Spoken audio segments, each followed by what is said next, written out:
নমস্কার। জানেন বাংলা কমার্শিয়াল ছবিতে রবীন্দ্রনাথের গান প্রথম কবে ব্যবহার হয়েছিল, আর সেই গানের অনুমোদন কিভাবে পাওয়া গিয়েছিল স্বয়ং গুরুদেবের থেকে? চলুন জানা যাক সেই অত্যাশ্চর্য ইতিহাস। সময়টা 1937 সাল। পরিচালক প্রমথেশ বড়ুয়া একটা নতুন ছবি তৈরি করছেন। ছবির সঙ্গীত পরিচালক পঙ্কজ কুমার মল্লিক। পঙ্কজবাবু রবি ঠাকুরের খেয়া কাব্যগ্রন্থের একটি কবিতা শেষ খেয়াতে সুর করে গুনগুন করছিলেন। দিনের শেষে ঘুমের দেশে ঘুমটা পড়া ওই ছায়া।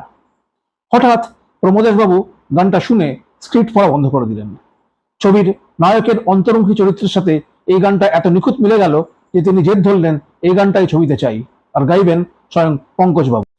কিন্তু গুরুদেবের পারমিশন তো নেওয়া হয়নি। হঠাৎ একদিন জোড়াসাঁকো থেকে কবিপুত্র রথীন্দ্রনাথ ঠাকুরের চিঠি এলো পঙ্কজবাবুর কাছে।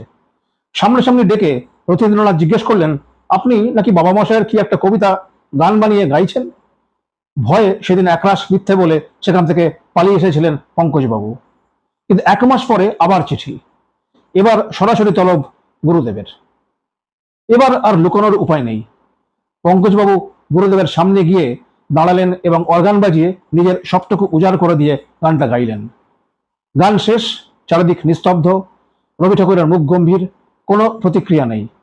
ভয়ে পঙ্কজবাবু সেই দিনের মতো ওখান থেকে উঠে চলে গেলেন।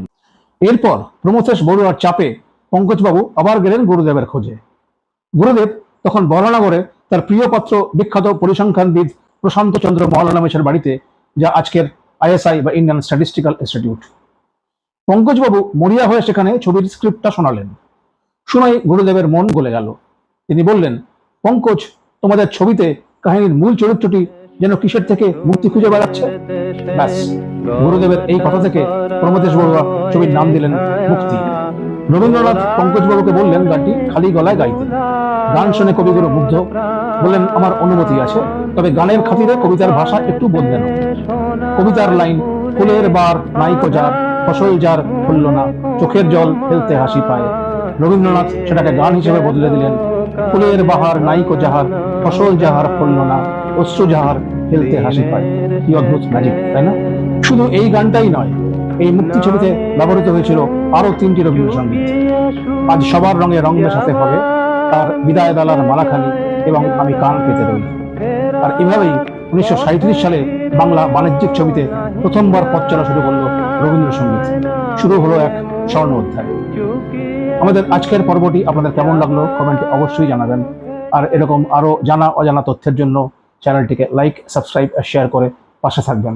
দেখা হচ্ছে পরের ভিডিওতে।